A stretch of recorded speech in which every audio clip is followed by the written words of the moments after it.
I've been wanting to have the birds and bees talk with you kids for quite a long time now. So, sit back, relax, and let me tell you a tale. Really though, this is like, after 10 years, I've been wanting to give this talk a long time. And after 10 years of researching different topics, uh, this is the part where you get to sit back and watch me try not to stick my foot in my mouth for the next 2 hours as I tell you about the mystery, one of the greatest mysteries in the cosmos, this is truly the unexpected cosmology. One of the great mysteries of all time is the woman, and something that men have wondered about, and probably women have wondered about too. I don't really know. I don't really know what goes on in a woman's mind, really. And I could feel it right now. I could feel 1,000 like steamroller eyes pressed on me of just women just sitting there in front of their computers and TV screens, just waiting for me to say the wrong thing. And I'll be getting letters in my mailbox, I'm sure, over this. But really, I'm excited. I'm just rambling now. I'm like, I don't want to get into this. I do, but I don't, because I'm a little, hesitant here, a little nervous. But here's my proposition for you, and show me if I'm wrong. Whenever you give a statement on something, a lot of people, they don't want to listen to what you have to say, and there's gonna be somebody like, no, you're wrong, something. But here's my proposition as to the meaning of life in terms of what it is to be a woman and what it is to be a man. The purpose of a woman is to inspire man to be man. And the purpose of man is to inspire woman to be woman. Now, when I say this, I'm going to backtrack here and show you what I mean. So the purpose of woman, capital W woman, is to inspire lowercase m man to become uppercase m man. And the purpose of man, uppercase m, is to inspire lowercase woman to become uppercase woman. And coming together, this is the marriage of spirit. This is a beautiful thing. And there's something very different about women than men. As you can tell from the title, I'm not, it's pretty straightforward in the title of this video. Men are from the earth, like literally from the dirt of the earth, the dust of the earth, and women from heaven. So I'm going to be going through some ancient texts tonight and showing you where this is coming from and why I have, gathered. I hope everyone understands out there that the conclusions I come to, or the beliefs, or that I come to, are from these ancient texts, where I'm just showing you this is what the ancients were saying, and I find much more truth in these ancient texts than anything I'm going to find in modern books. And starting out tonight, I want to talk about feminism, and I'm going to be asking this question: are you a feminist? Now, I hear, and I'm not trying to step on any toes, okay?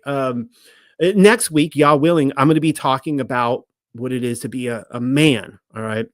And so if there's any women out there listening tonight, and you're like, I don't like the insecurity I'm feeling right now, I don't like what he's saying, or, that I don't match up with this, whatever, just know that next week I'll be talking from the same text where they describe what it is to be a man. And the men can evaluate, do I fall short of this as well? Are there places in my life where I can become more masculine? Now, getting back to feminism, I think okay, I hear a lot of conservative women all the time mocking feminists. And they're like, I'm not a feminist. And they talk about the feminist as this liberal thing. And I'm sitting here going, are you really not a feminist? Because I would venture to say, and I know this is going to sound really controversial, someone's already going to click me off, turn me off, whatever, unsubscribe, but I would venture to say almost everyone out there, to some degree, is a feminist. And I'm going to show you. And okay, so I've been married for about a quarter of a century now, almost, not quite. I actually met my wife, children, in the last century, like not this century, but like the actual 1900s. I remember what life was like in the 1900s. I met my wife back then. We were married very early on in this century, but the fact of the matter is, she and we inherited lies too. And all of us are coming into this truth journey, and we're realizing things along the way and go, oh, there were things that I believed about marriage and relationships and the sexes and male and female that I'm actually, like, my wife and I are like opening up the Bible and we're reading and going, hey, honey, look, this says something very differently than what we were taught in our church. And to a large extent, when we were first married, we embraced some of this feminist lies that we have had to over the years, as we are making a conscious effort to turn more to a biblical lifestyle, to conform to the image of Yah and to his heart. We've had to change things, and it's not always easy. It doesn't always happen overnight. And there are some things about people's characteristics that, that we struggle with our whole life that may never come to fruition. Now, this, as you can see here, is question number one. I'm going to ask 3 questions tonight about feminism, and I just want to see, I think that you guys are going to start going like, oh, okay, I see where he's going with this. Now, this would be the modern day triggered, kind of short-haired, purple-haired, red-haired, super liberal, triggered liberal tier feminist, right? We all know these individuals. Of course, down here you have these 2 Batman villains. Looks like they're on their way to the Gotham City. I had to write these notes in here because I'm going to forget it. But this is over here on the left with the purple hair. She was actually at the if you watch the, I'm going to date this video, but if you watch the quote unquote State of the Union this last week, I know it wasn't really a State of the Union, but it was. She was in the audience. Looking like a Batman villain, like an aged Catwoman or something like that. But she has got the purple hair. Rosa DeLauro, she's 18th term. She's been in since 1991, U.S. rep for Connecticut. And then you have a Tim / it's really creepy when you go to Sarah Elizabeth McBride's Facebook page. They make no reference to her born name, which is Tim. I had to look that up. And she's an openly trans U.S. representative for Delaware. She was a Delaware senator. I guess she's been pushed back to the House of Representatives now. There's your modern day feminist. And, if I can be so bold, it seems like and again, this isn't a popularity contest, so I'll just say this. It seems like the big push for feminist mindset today is to kill as many babies in the womb as possible. They just want to kill babies. They can't kill enough babies in the womb, especially babies from like Black neighborhoods. And then those who do survive into childhood, they want to just castrate them. Let's just puberty blockers. Let's change their sex. Let's just mess them up. This is just modern day feminist warfare. And I would hope that most of my viewers, if not all, would go, yeah, this is disgusting, actually, and it's actually wicked. It's like, this is pure evil. We do not associate with this at all. So in this context, I think this is what most women, conservative men and women, are saying when they're like, no, I'm not a feminist, right? They're looking at this right here. This rings a bell from, what is this, 8 years ago now? I don't even want to say it on air for the kitty hats. That's a nice way to call it right there, the pink kitty hats. That there was a sea of women out there. I don't even know what statement they were trying to make. That's one of the confusing things about modern feminism, like what their demands are. It's really hard to know. And I think this picture here, this is kind of interesting. I was reading this, the sign, look at this sign right here. Of course, you can see this is COVID era, and it really expresses them really well with the mask. And it says, trans women of color started Pride. And I was like, well, that's really interesting. It is interesting that they're actually kind of outing that the entire LGBT movement, which actually was aligned with 1970s feminism, as we're about to see, was started by trans. It's really interesting. They had their hands in it from the very beginning. This is, of course, as you guys all know, Riley Gaines. And what's the name of this athlete? Leah Thompson. That's his feminine, self-given name.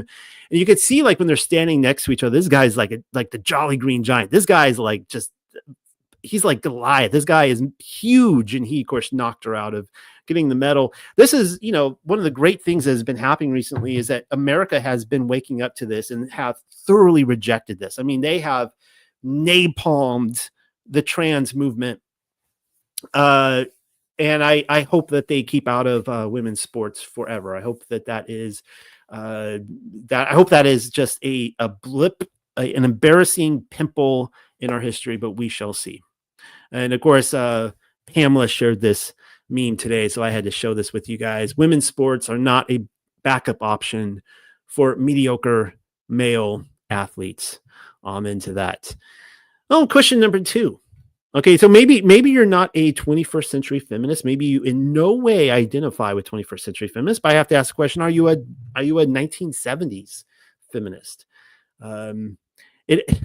I had to search for a picture of this from a different angle because it actually looks like Woken of the World. I'm like, were they saying woken back there? Actually, it says women of the world. So it just kind of, you have to look at it from a different angle. But you know, what's interesting, the 1970s feminists, for the most part, they still looked like, you know, like women. Like today, a lot of the feminists, they don't look like, they have completely exchanged the, what I'm going with tonight, that, you know, women originate from heaven. They have embraced the lie that they can be like men, and that they have forsaken their heavenly origin for the dust of the earth. That's part of the unfortunate lie that they have embraced. They have forsaken their true self. But back then in the 1970s, you know, they still looked like women for the most part. And this was their big demand back then: equal positions with equal pay, right? Equal pay for equal work. So again, you know, I'll let the viewer decide, is that a good thing or a bad thing? I'll let you guys decide, and you could decide, you know, the next time you're saying you're not a feminist, well, maybe you just say, you know what, actually I am. I'm a 1970s feminist, right? I believe that if I work a job, I should get the same pay as men do. I'm not here to debate whether that should or shouldn't be. I'm not here for that tonight. Just want to kind of show that. Of course, you see a woman burning her bra. I assume she's dumping that into a fiery trash can. And not to, I don't want to be vulgar tonight. You know, I was looking at a lot of pictures, and you see this woman here with the sign, "Screw sexist." I, I, I almost think there's probably some irony to that. I think that that's probably, she's looking to get on a date. I'm just saying, just looking at her, I doubt she really means that. Of course, here we have the classic Mary Tyler Moore throwing her hat up. You know, the working woman, that was the big thing. And that leads me to my next point. I've actually never talked about, I'm not here to talk about movies tonight because I want to get to the texts themselves. But I have to admit that this is one of my favorite childhood films, Crocodile Dundee. I could watch this once a year just to kind of veg out, you know, watch this movie, and I really enjoy it. And it's an interesting, it was considered, it was actually critically slammed when it came out by guys like Roger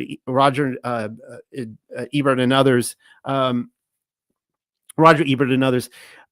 would basically say it was like conservative eye candy. They were kind of mocking the film, but it's an interesting story because you have the main, the woman there, the main protagonist, and she is a very liberal, feminist working woman.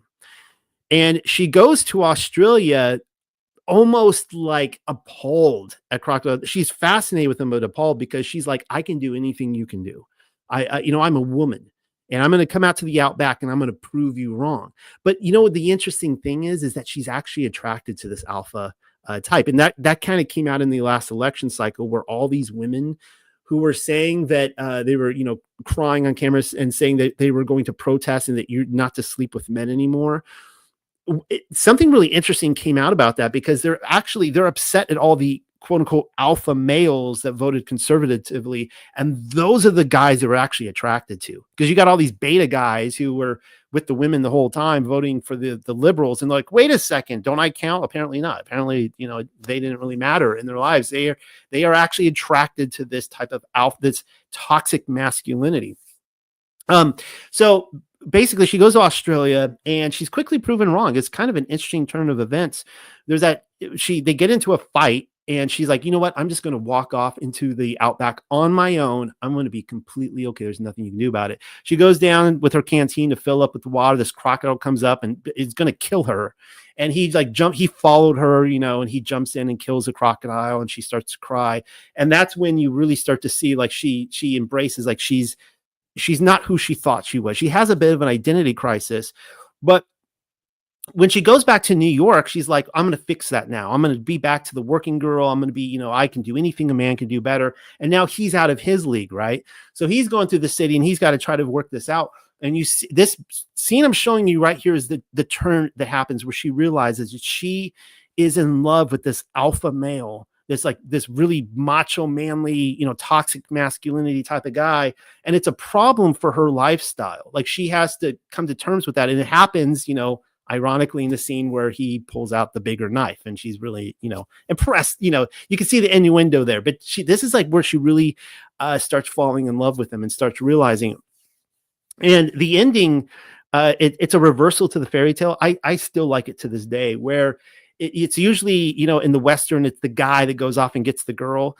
In this case, the masculine guy, Crocodile Dundee, he just leaves. He's like, okay, I'm going on a walkabout. I'm going to leave. And she realizes, I can't live without him. And so she starts running after him to get to the subway.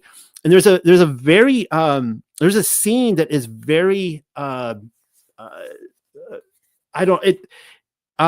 where she basically, she realizes she's in these heels, and it's very metaphorical. And she realizes that she can't run fast enough in these heels. So she takes her heels and she throws them down. And in that moment, you realize that she's given up her entire, like, everything that she has worked for in her life, everything that she's been told that she can do, she's throwing it away. She doesn't want it anymore. She just wants this guy. She wants this guy to be in her life, even if it means she gives up her career and everything, which is just a very anti-feminist message, believe it or not. And this is why it was shot down when it came down as a, conservative, eye candy. And there's that great scene in the subway at the very end, which is so New York for anyone who's been to New York. And I've done some work there and I've been there a lot. It's just such a New York scene where they're trying to communicate to each other on a subway, and they have to use all these construction workers in between to relay the message. It's a great scene. Anyways, there's that. But my third question of the night, let's say you're like, I'm not even a 1970s feminist. Well, are you a 1900s feminist? Question number 3 of the night, the last question I'm going to ask you. And this is where it really hits the fan right here. Votes for women. These are the suffragettes. And when I say 1900s, I'm not talking about 1960s or 70s. I'm talking like 1900-ish, 1890 to 1920. And these women just wanted the rights to vote. Now, quickly point out here that at the time, it was like 100 years about. It started in the early 1800s, really the late 1700s, according to official history, when certain progressives were really trying to push this issue. And for the longest time, women were not interested. Men were not interested. Women were not interested. And I was telling my group about this before we went live, that I was trying to research this issue this week, and I found something very interesting. When you go to the official, like, feminist history groups and the suffragette history groups, they will tell you that there was this huge pushback in society where all these men and women did not want to give women too, who were not interested in the rights to vote. And I'm like, this is good. I want to find out more about this. And they won't give you the information. They're like, they were a bunch of toxic masculinity misogynists. And it's like, why can't you just show me what they had writings? Why can't you just show me their case? And then we could decide for ourselves whether their claims were legitimate or not. And there's something about it that they don't want to show you. And I'll tell you why. It's because most of those who were against the right for women to vote were Christians. They would come from conservative households. Back then, it was the progressive. They wouldn't call them the forward thinkers like they do now with Hillary Clinton and the progressives, but that's what they were. They were the progressive liberals trying to push women to vote. Why? Because they started breaking up families.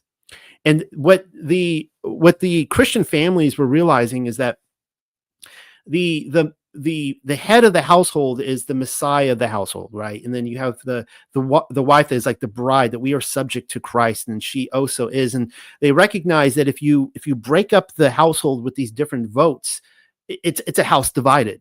And that's exactly what started to happen. I mean, it was assumed back then, women, that if you're going to live with the man for the rest of your life and procreate with this individual and raise a family with this individual, that you would choose somebody who you actually got along with and agreed with. You would have the same views. But what they now have this open window where they could come into households and they could start breaking up families. And I'm telling you right now, as unpopular as this opinion is, this is when the family started to get broken up, at this decisive moment. It is interesting that you can see the sign here. they're holding up. I don't know what year this was taken, but they say we were voters out west. Why deny our rights in the east? They're talking about like Wyoming. There were a few other states, and what happened is that the West opens up, and a lot of these they're not given statehood at first, but by the time they're given statehood, the women are just voting out there, and so they're basically saying, there's this progressive expansionism out there. It was the same way with the UK. It was New Zealand that the women got the right to vote first, and then they brought it over to the UK. I think the UK got it before America did. And I just want to be clear. I'm not telling anybody out there that they should or shouldn't vote. My personal crowd here at the Unexpected Cosmology, I would say a huge number of the listeners and participants in this community are actually against voting, period. Like, guys don't like, they do not believe in voting for government officials. I'm not here to tell you whether you should or shouldn't. Whenever an election comes around and you have people playing the morality card on both ends, you got people saying, "Oh, if you don't vote, you're super immoral. That's evil. You're letting the evil people come in." And then you have the other people, saying on the other side of the spectrum, like, I don't vote because that is, I'm just choosing my slave master, right, or whatever. I have people calling me up on the phone, men or women. They're like, "Should I vote?" And I'm like, I can't tell you that. I cannot tell you that. You have to come up with your own, moral decision on that. You need to weigh out the facts and figure this out. And I'm also just letting you know, I guess there's a little bit of feminist in me, because I am not saying that women shouldn't have the right to vote.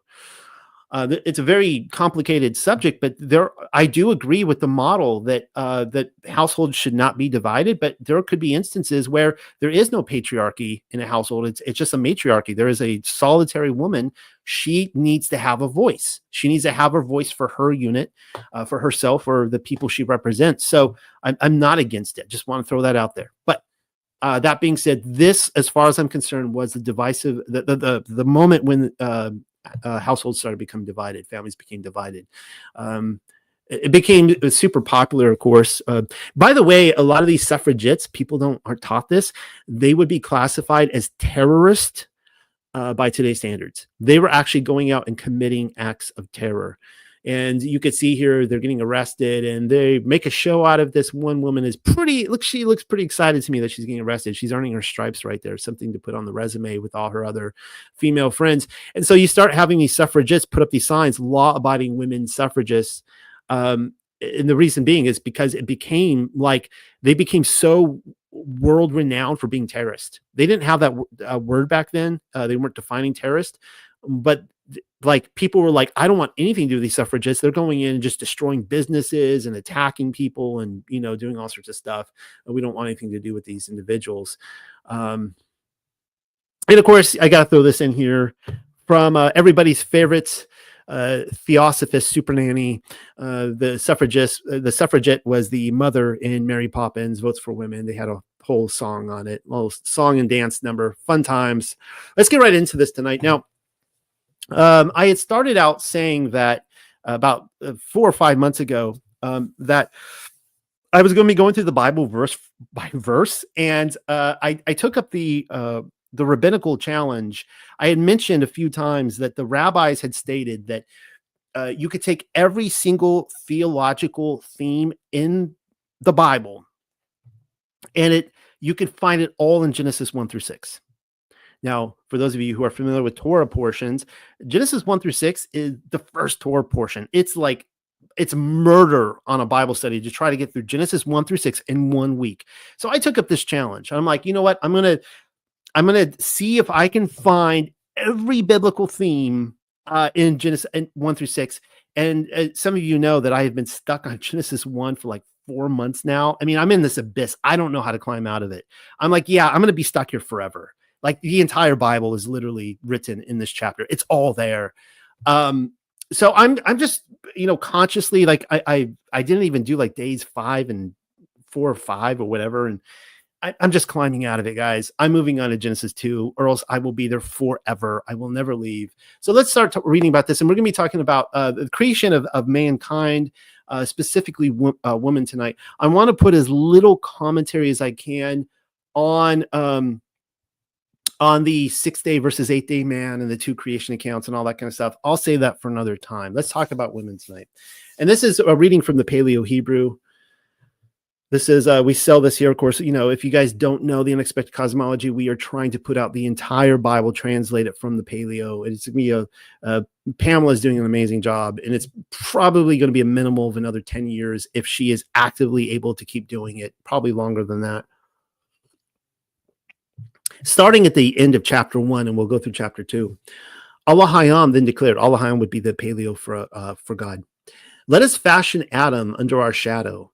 Let our appearance, and subject to them the fish of the waters.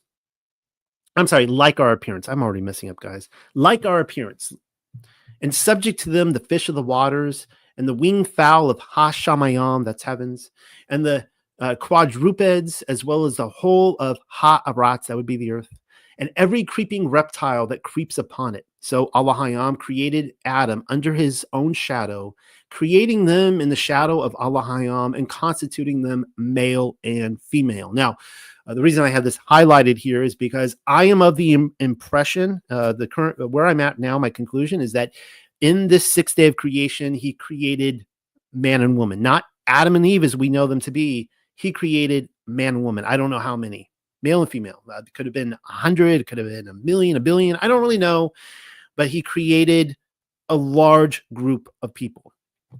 A couple observations on this. We know that when Cain killed his brother, he complains about that he will be hunted down and murdered by other people, which is a little strange if there was not any other existing people on the earth aside from his mom and dad. And the first thing he sets out to do is build a city for his son, the city of Enoch, which is weird that you would build a city again if you only had one son. And then you have to ask the question, where did they get their wives, right? Seth, and of course, Cain and Abel, where did they get their wives? That being said, that's a whole nother study right there. I don't want to derail this. Allah Hayam is a powerful sign. He did barak them. He did bless them. And Allah Hayam declared to them, be fruitful and multiply so as to fill the earth, ha'aratz, and subdue it. And rule over the fish of the sea and the birds of Hashamayam, and over every living animal that moves upon ha'aratz. Allah Hayam also declared, see, I have given you for food every fruit and grain-bearing plant upon the surface of the whole Aratz, as well as fruit and seed-bearing trees and all vegetation, so that they may be food for you and for every reptile upon Ha-Aratz, which possesses the life of animals. And it was done. And Allah Hayam declared upon all that he had made, and it was very beautiful.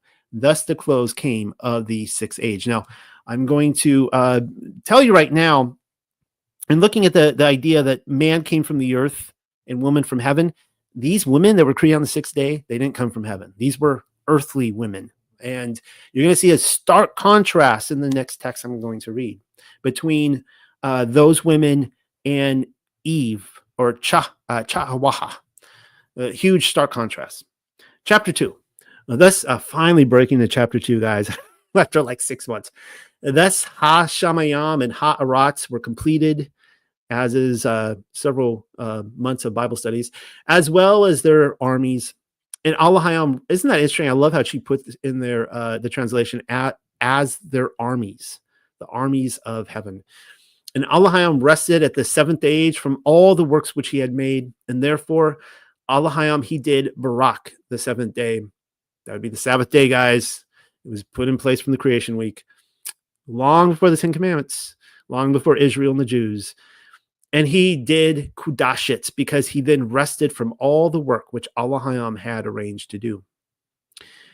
The creation planned by its creator. These were the productions of Ha-Shamayam, the place of the names or heavens, and Ha-Aratz, the chief place of running the earth. During their creation at the period of the organization by Yahuwah, that would be Yahweh or Yahuwah or Yahweh. Some people might say Jehovah, but in the Paleo, Yahuwah, Allah Hayam of both Ha-Aratz and Ha-Shamayam, and over every plant of the field before it was upon the earth, and every herb of the field before he caused it to grow, even before Yahuwah Allah Hayam, the ever-living Allah Hayam, had scattered them upon Ha-Aratz, and Adam existed not to cultivate the earth. A vapor then rose up from the earth and saturated the whole surface of the ground. Formation of Adam. So remember now, man and woman has already been created, and now we're going to see the formation of Adam.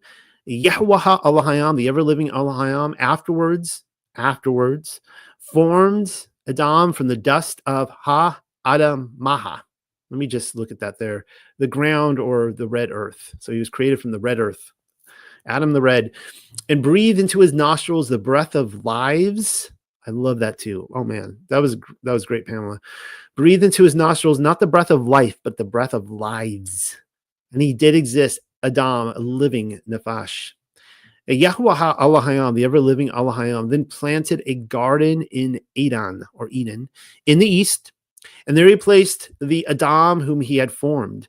And out of the ground, Yahweh Elohim, the ever-living Elohim, caused to grow all the trees that were beautiful, excellent, and functional for food, as well as the tree of lives in the center of the garden, and the tree of knowledge of good and evil. A lake also sprang up in Eden to supply the garden with water. And from there it divided and became 4 sources. The name of the first is, I'm going to butcher these names, but you could, what is this? The Faya Shahwan, and flows along the land of Chahwa-Yalaha, where there is gold. And the gold of that land is pure. There are also bdellium and the onyx. And the second river is the Gaya Kawan. It flows along all the land of Kawash. The name of the third river is Harakul, which flows through the east of Asher. And the fourth river is the Ferath.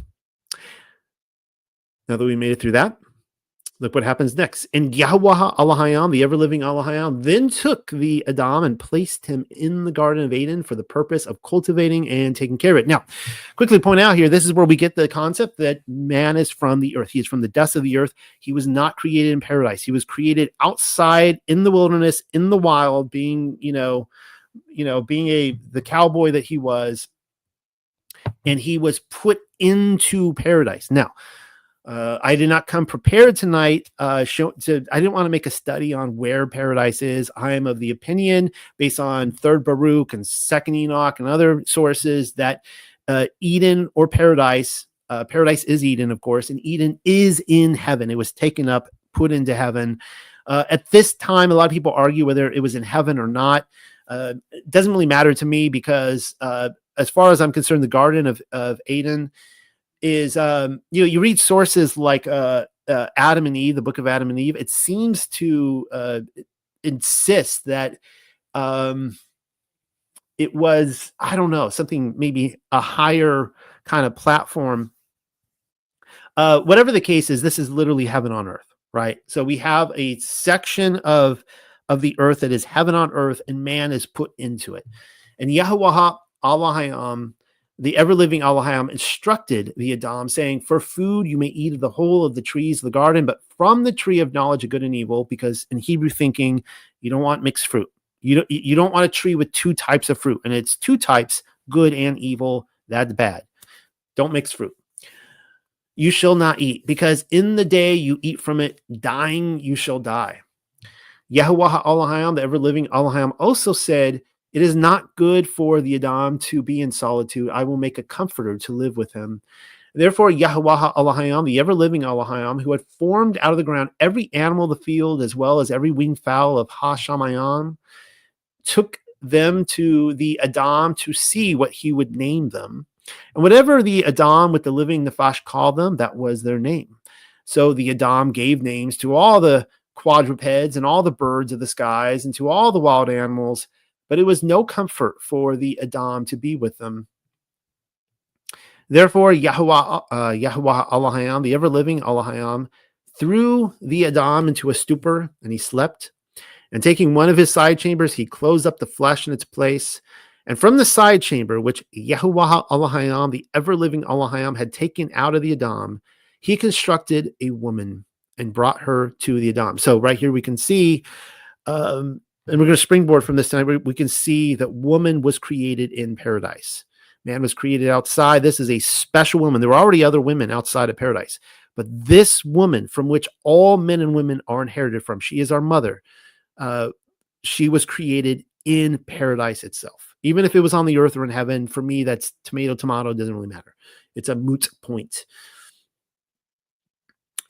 He constructed a woman and brought her to the Adam, and the Adam declared, "This form is bone of my own bone and flesh of my own flesh. This shall be called a shaha, woman, because she was taken from a yash, man. Man shall therefore leave his father and his mother and shall unite with his covenant woman, and they shall be la bashar akad, one in will and purpose to proclaim glad tidings." I love that Pamela put a cod in there too. And that's where we're talking about the oneness of flesh, but the oneness of spirit as well. One in will and purpose to proclaim glad tidings. And this one in will and purpose is where, I'm kind of pushing out this idea that the purpose of woman is to inspire man to be man. The purpose of man is to inspire woman to be woman. And if they are united together, they will grow into that together. And they were naked, the Adam and his covenant woman, but they were not ashamed. Now, I will point out that this passage right here has been used from time immemorial to show that they were walking around naked. Maybe they really were. You got to look at the context here, though.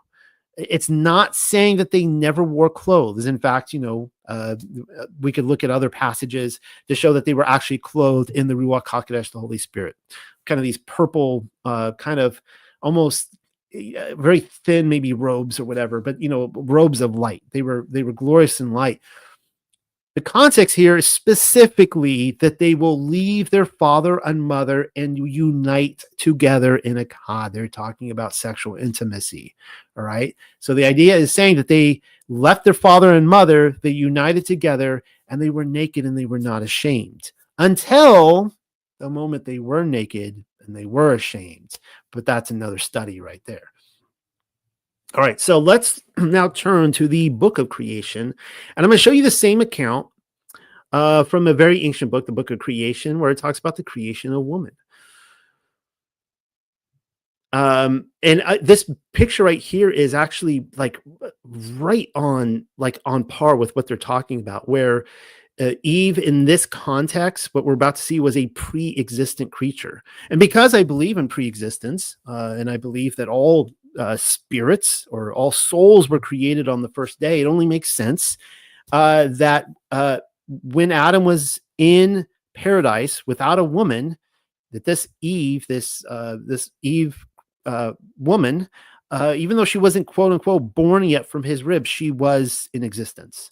And so here you see that she is coming down as a pre-existent creature, and that either this is Elohim or Yahuwah here that is personally uniting them together. So this is what we read. When the earth was young, the race of man still as children. So in this text, the book of creation, they clearly make the case that there were men on the earth before Adam and Eve. Not only that, that there was a creation and recreation account. I'm sorry, a destruction and a recreation account. So before this destruction, there was a whole race of men too, pre-Adamites on this earth, going way back. When the earth was young, the race of man still as children, there were fertile green pastures in the lands where all is now sand and barren wasteland. In the midst of it was a garden land. This is their Eden, which lay against the edge of the earth. There's a lot of talk out there, and I've even covered the possibility of like a Lemuria type of continent. I know that it's really popular right now that the Philippines was Eden. Maybe it was. I don't know. I wasn't there.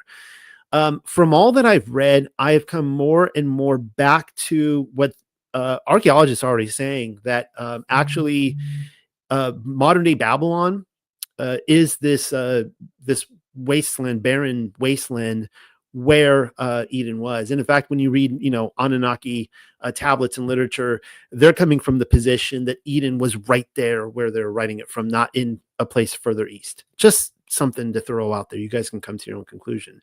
So in the midst of it was a garden land, which lay against the edge of the earth, eastwards towards the sun rising, and it was called Merua, meaning the place of the garden of the plain. So right there, we see Mu in there, or Meru, right? It's in there, Merua. So causing, perhaps this is talking about the lost continent that went down. But according to this text, they don't seem to say that it did get submerged or destroyed, that it was it's just a wasteland as they were writing it, meaning the place of the garden on the plain. This is where we would get later with Nimrod, the bushland, the land of the plain. It lay at the foot of a mountain, and this could be, of course, the Himalayas, which was cleft at its rising. And out of it flowed the river of Tardana, which watered the plain. From the mountain on the other side ran the river Kal, which watered the plain through the land of Khalidan. So the names of the rivers are different in here, but still describing the same thing. The river Nara flowed westward and then turned back to flow around the garden land. And we do know that there was a huge river that is now just a dry rock bed that would be just to the south, what they're describing. It no longer exists. It was a fertile place, for out of the ground grew every kind of tree that was good for food and every tree that was pleasant to the sight. Every herb that could be eaten and every herb that flowed was there. The tree of life, which was called glasser, having leaves of gold and copper, that's an interesting description of it, was within the sacred enclosure. What is the sacred enclosure? It kind of goes into maybe a little Anunnaki literature as well, but it's clearly Aden was the sacred enclosure. It was a place that the Anunnaki were allowed to go. The sons of Elohim, Yahweh himself was there. You can call the Anunnaki the angels if you want, whatever, maybe in their unfallen state. They were all allowed to go in there, and only Adam and Eve were allowed in there too. That's why it's a sacred enclosure. None of the other men could go into there. There too was a great tree of wisdom, bearing the fruits of knowledge, granting the choice and ability to know the true from the false. It is the same tree which can be read as men read a book. There also was the tree of trespass, beneath which grew the lotus of rapture, and in the center was a place of power where Elohim made his presence known. For lack of time, I'm just going to have to skim through this. A lot of stuff here, though. Time passed, and the children of Elohim were grown strong and upright under the tempering hammer of Elohim, and earth, the anvil of Elohim, became more kindly. All was pleasant and food plentiful, but life pales or palls, I guess, in such places, for it is against the nature of man to flourish in these circumstances. So meaning that the easier we have it in life, the less we flourish. This is, part of the reason societies eventually collapse, right? They become too comfortable. Earth is not for pleasurable dallying. It is a place of teaching, trial, and testing. They're telling you right now that's the purpose of life. It's to test us and see if we're worthy for eternity. The children of Elohim were not yet the heirs of Elohim, not inheritors of godhood, but there was one among them who had almost completed the pilgrimage. He had unraveled the tangled skeins of fate and then traversed the tumultuous seas of life to the many ports of destiny. They're talking about the Adam figure here, okay? And having paid the debts of sowing and reaping, was one triumphant over, we don't know what Inidvedu is, whatever that means. It's some old English word. He was Fanvar, son of Alma and Atom. Sounds a lot like Adam and Adam there.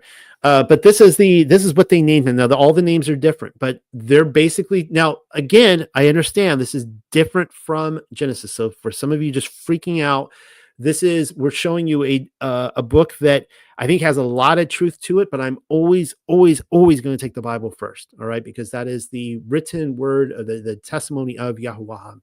Nevertheless, they're telling you that there was this individual who was placed into Aden because he had shown himself worthy. He had already lived a life. And the thing is, we don't know with Adam. We could take, I guess, the book of Jubilees, but how long he was outside of the garden before he was brought in. He was wise and knew all things. He beheld mysteries and the secret things hidden from the eyes of other men. He saw sunrise and the sun setting in their splendor, but longed for things not realizable in the place where he lived. So because he walked with Elohim, he was called out from his kind, so from other men and other women, I would presume too, and brought to Merua or Meru or, Lemuria, whatever, right? Merua, Mu, the garden place. He came to it across the mountains and wastelands, arriving after many days' journeying. Weary and close to death because of the privations he suffered, he could just reach the refreshing waters from which he drank deeply, and filled with exhaustion, he slept. In his sleep, he dreamed, and this was the manner of his dreaming. He saw before him a being of indescribable glory and majesty who said, I am the Allahayam above all, even above the Allahayam of your people. Now, I'm giving you the name of Paleo-Hebrew instead of saying God here. I am that which fulfills the aspirations of men. I am that in which they are fulfilled. This is a beautiful scene where like Adam's whole life, he has been searching for his creator, and now he has found his creator. His creator is like, here I am. You search for me. I'm bringing my garden. Here I am. You, having traversed all the circles and established your worthiness, are now made my governor on earth, which is true. That's what he was. He was the high priest over humanity. He was this is why we call Christ the second Adam, because he was the first Adam. He was the representative, the high priest over humanity. And you shall rule all things here, guiding them in my ways, leading them ever upwards into glory. This will be your labor, and behold, here is your reward. And here we go. Strap down, pay attention. A cloud mist seemed to gather about the glorious being, enfolding him so he was no longer visible. Then the mist gradually cleared, and the man saw another form emerging. It was that of a woman, but one such as Fanvar had never seen before. Now, he's seen women before, but he has never seen a woman like this before. Beautiful beyond his conception of beauty, with such perfection of form and grace that he was dumbfounded. I mean, imagine that, we've all had that experience, right? As men, like we see a woman so beautiful, and you just want to go talk to her, and you're like, I don't know what to say. She's going to think I'm an idiot. You're just shaking in front of her. She's just so beautiful. Yet the vision was not substantial. She was a wraith. That's kind of interesting. An ethereal being. She's a spiritual, pre-existent being, according to this text. I'm going to skip this for lack of time. He wakes up and, I need to read this whole story. I don't want to leave you guys hanging. The man awoke and sought food from the fruits about him, and having refreshed himself, wandered about the garden. Wherever he went, he saw the wraith, but was unafraid because she smiled encouragingly, bringing comfort to his heart. So this wraith, she's actually in love with Adam. He built himself a shelter and grew strong again, but always wherever he went, the wraith was not far distant. And one day, near the edge of the garden, he fell asleep in the heat of the day. This is pretty badass right here. And awoke to find himself surrounded by the sons of Bothus, not true men, but yoslings. Okay, these yoslings are the Sasquatches of their day, the wild men. So before they could take his strength and wisdom, he lost himself among them, slaying some of them in his rage, and might before the rest ran away. So he's defending the garden land. These Sasquatches, wild men, that you've seen in probably many medieval illustrations and stuff in the woods. Of course, Ikendu from the Epic of Gilgamesh, he was a wild man. Gilgamesh, according to the Dead Sea Scrolls, the pre-Diluvian Gilgamesh, he called himself a wild man. So we know that these wild men existed at some time. Where did they all go? Where have all the wild men gone? They are gone, apparently. Maybe they were all killed off, run off. Maybe they are the Sasquatches today. But anyways, so he's fighting off these really bad dudes, trying to keep them in the garden. These are not good guys.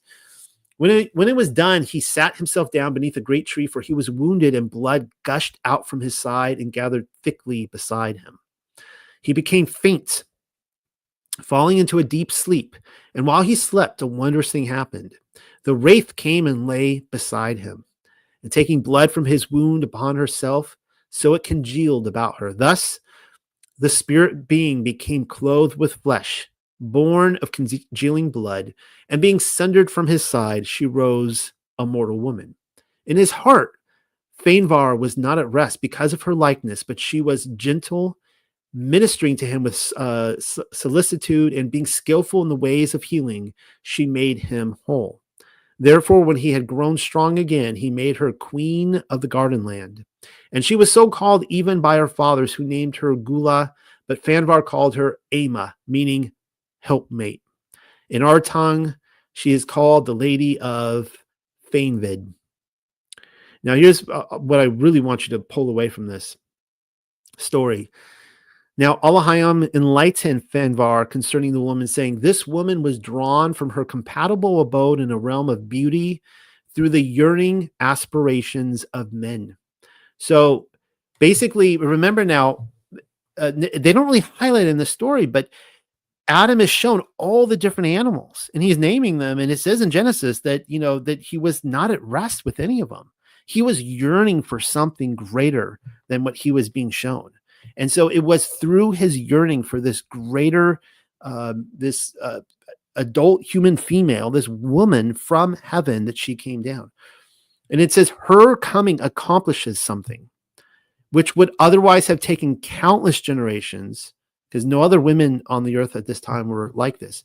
For earth is more fitting for men to learn manly things than for women to learn womanly ones.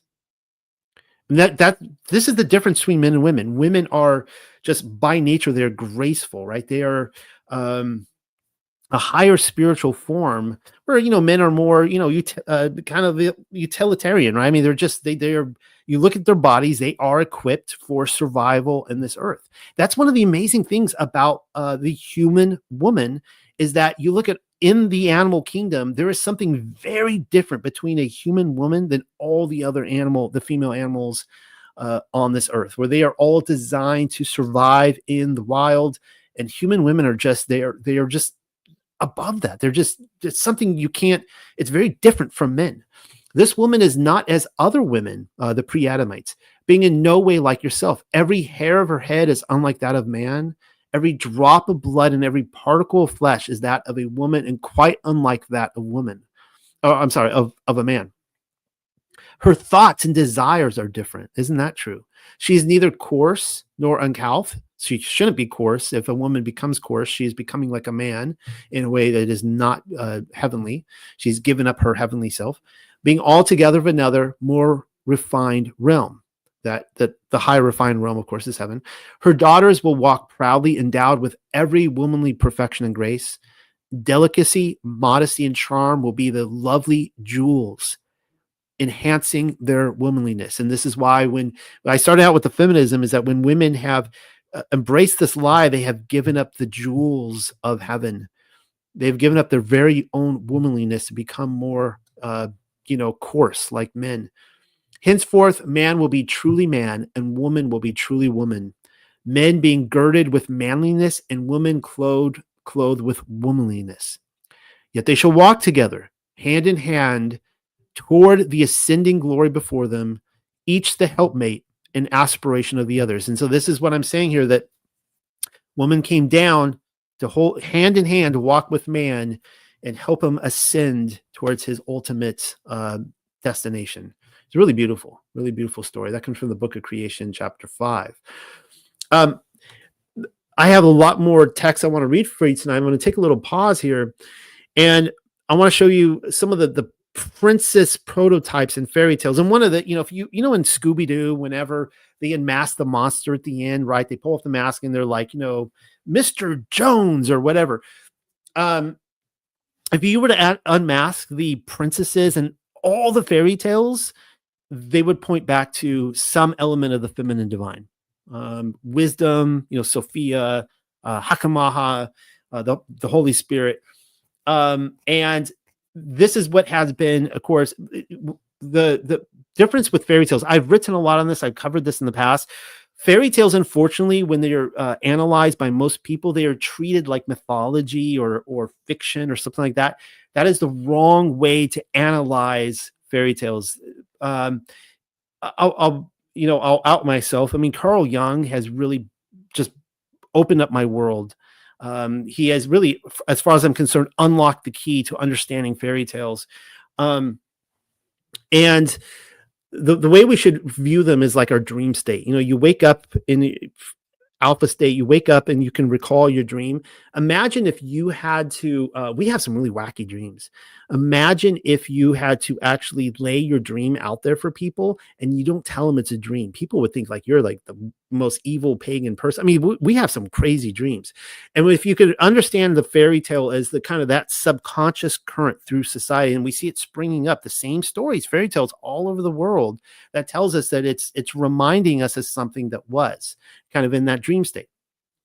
So I'm going to read to you a little bit of from the paper I wrote on Sleeping Beauty and the Feminine Divine. Of course, Louise von France here. There's a picture of her right here. She was tutored by Carl Jung himself. So she carried on his work. But she says that the fairy tale is built up by inner experiences which do not quite fit the representations collectives. And that is to say, that was a quote from her, fairy tales are mostly unsophisticated products of the unconscious, telling us more about the dream state than any other storytelling methods. It should therefore not be confused with mythology, though it is true that mythology and the fairy tale do have a crossroads from time to time. We do see mythological ideas in fairy tales. For the most part, they are our subconscious, our dream state, telling us about something that has been repressed in society. And I would say that is the feminine divine woman, true woman from heaven that has been suppressed. And, there's a few things I hope that is a takeaway tonight.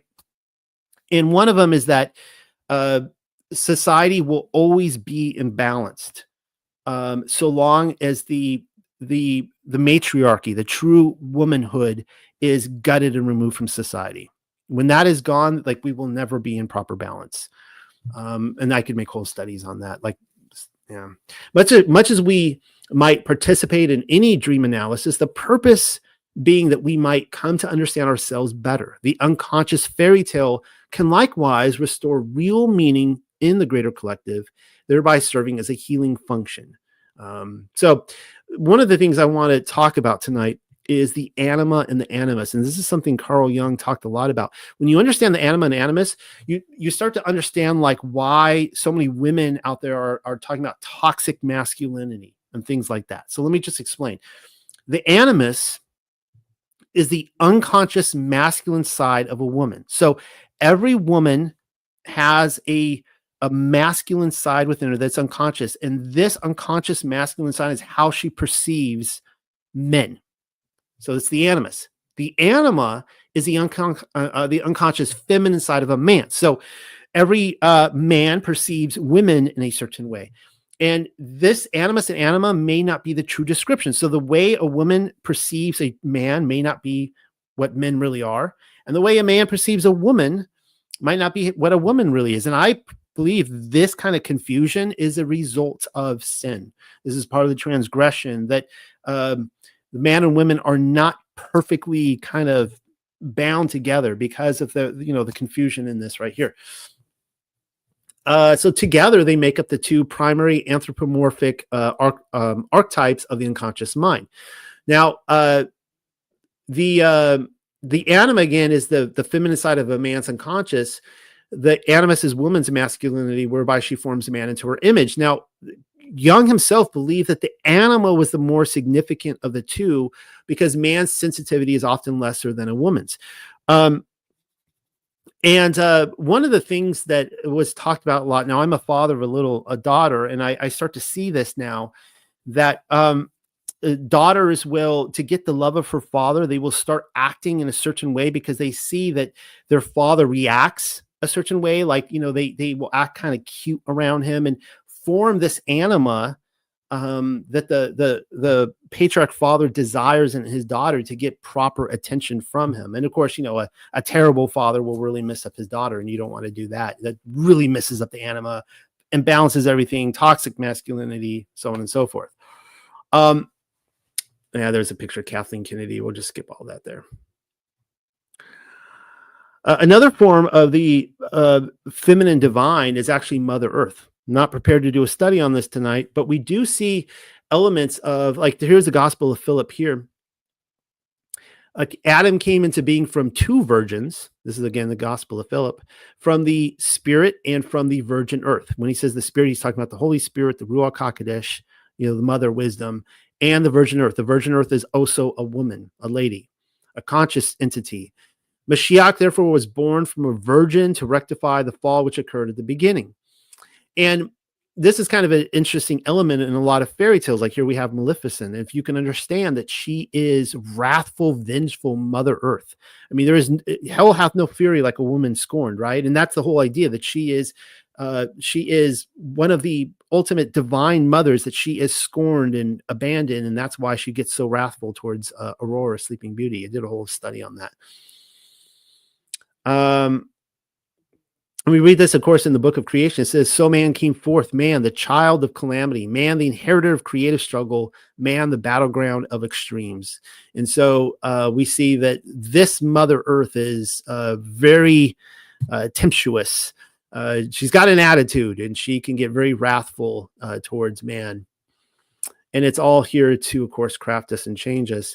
We read this again in the book of creation, chapter 2, 20 through 22. The seeming imperfections of earth, the hazards and inequalities of life, the cruelty, the harshness, and apparent indifference to suffering and affliction are not what they seem. Here's the meaning of life right here. As it is, earth is perfect for its purpose. It is ignorance of that purpose which makes it appear imperfect. So when people, so we are here to be crafted and changed into the image of our Father in heaven, right? That's what the earth is here to help us with. I don't know if I want to go through all this tonight. Maybe if there's time at the end, I'll come back. I've been dealing this week. I've been writing some new papers on Rapunzel and showing how this all ties in with the feminine divine, and just phenomenal stuff that I'm finding just with her hair and everything. It's beautiful stuff. I'm looking forward to present it to you guys. This here, though, I'm going to show you this from Snow White. And one of the big themes we see with the princess in fairy tales is this idea of the princess in exile, because that's what the feminine divine is. The feminine divine is in exile. And remember now in the book of creation, when the Eve character comes down as the pre-existent wraith and she becomes an actual flesh and blood woman at Adam's side, it said that, she was this graceful heavenly creature that wasn't designed for the earth, or the earth was not designed to necessarily deal with her, that she is here to bring man to the higher level. And you see that with Snow White when she goes into this very scary forest, and all of a sudden, once she enters the scary forest, you see all these like fuzzy creatures come out. And you see that kind of perspective of the heavenly creature and the princess. And I think I passed that up here with Aurora. You see the same thing where she goes off. She is also a princess in exile. It's really interesting where she's always looking at the kingdom, but the kingdom doesn't know she's right there staring. Like, she is accessible. You can go find her. You see, of course, the Vesica Piscis, the feminine divine, all through the castle, which is pretty crazy. But you see again, she is an Eve figure in the wood, where all the cuddly animals are all her friends. She's friends of all the animals. She actually takes a very scary situation, this scary earth that is not intended for women, and elevates it to something more heavenly. See that with a lot of the princesses. I'll just cover this real quick because I actually read Lewis Carroll's Alice in Wonderland with my children and Through the Looking Glasses. So we decided to watch the Disney film and evaluate it. And I found this really interesting, that Alice is a different princess prototype, where she is to basically find that kind of that divine self from within, not without. And it's really interesting that they really nail it actually more in the Disney, like they understand in the Disney version, believe it or not, better than most translations I find. And I thought it was interesting that she goes and touches the water. She's talking about a world of her own within herself. And it's when she looks at her reflection and touches the water that the white rabbit shows up. And I'm like, what? And so, of course, the story of Narcissus, right? That he fell in love with his own reflection, and he was never able to look beyond the reflection. And he fell so in love with the reflection, he fell in the water and he drowned. Basically, he wasn't able to save himself. The idea is you're supposed to get below the surface into the subconscious. And that's what she sees. The white rabbit comes from within the reflection in her subconscious. And I found this really interesting too, when she's falling down the rabbit hole. And of course, we could talk about MK Ultra and the disassociation with the self. I'd never seen this before. I'm like, oh my goodness. Like, when she sees her reflection in the mirror for the first time, she's upside down. You see an as above, so below right there. That was really, really interesting. Um, Here, of course, we see with the Little Mermaid, no accident right there that in her art collection she has Mary Magdalene. Mary Magdalene looking at the divine soul flame. The soul flame represents her lover, and I'm pretty positive that Mary Magdalene is pregnant in that picture. I'll be talking about that more in the future. I'm sorry to scare some of you off, but it is interesting that she doesn't have a voice here. She has lost her voice, and in order to yeah, man, there's so much there, talking about women today. All right, well, let's talk about two types of women. This is where you can watch me stick my foot in my mouth right now, and I agree with this. There are two types of women. There's two types of men, by the way, too, just to be fair. There's no double standards here, but we'll get to that next week. This comes from, let me just see where this is coming from. I'm going to scroll through this because I want to get you the right name of this book. Oh, man, I have a lot to scroll. I didn't even put it. Maybe I did. Hold on, guys. Hold on. I didn't. Anyways, this comes from the Book of Moral Precepts, which is the same tradition of the Book of Creation. It's in the Colburn. And we read this, chapter 15, women. Sounds pretty promising. There are two categories of womankind. There are wives or potential wives. That's one category. And women of pleasure. All right. So I want you to think about this, and I don't want to insult anybody, but a lot of us were raised with the lie. According to this, you have wives and ladies, common women, ladies of the night. That's it. There's only two categories. So there's wives or potential wives, meaning that maybe they're not a wife, but the goal is for them to be raised or to act as a future wife.